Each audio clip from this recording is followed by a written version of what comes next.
सीता जी को रावण ने अशोक वाटिका में बंदी बनाकर रख दिया था। सीता श्री राम के वियोग में बहुत दुखी थी। वे रावण के यहाँ भोजन भी नहीं करती थी।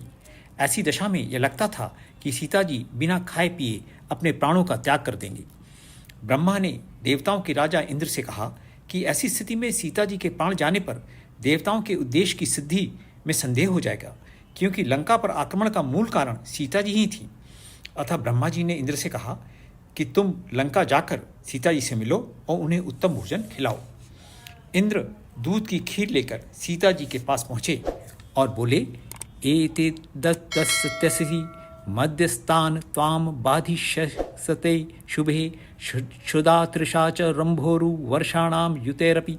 सीता जी, यदि मेरे हाथ से इस खीर को लेकर आप खा लेंगी तो आपको हजारों वर्षों तक भूख और प्यास नहीं सताएगी। परंतु रावण से धोखा खाई हुई सीता जी इंद्र पर शंका करने लगी और बोली, मुझे कैसे विश्वास हो कि आप ही देवताओं के राजा इंद्र हैं। आप कृपया देवताओं के लक्षण मुझे दिखाएं। फिर इंद्र ने सीता जी को देवताओं के लक्षण दिखाए। सीताया वचनम श्रुत्वा तथा चक्रे शचीपति पृथ्वीं नास्पृशत पद्मभ्याम निमेषे क्षणानि च अर्जो अंबरधारी च न म्लान कुसुमस्तथा तम ज्ञात्वा लक्षणे सीता वासवम परिहर्षिता। सीता जी की यह बात सुनकर शचीपति इंद्र ने वैसा ही किया। उन्होंने अपने पैरों से पृथ्वी का स्पर्श नहीं किया। वह हवा में निराधार लड़के खड़े रहे। उनकी आंखों से पलकें नहीं गिरती थी।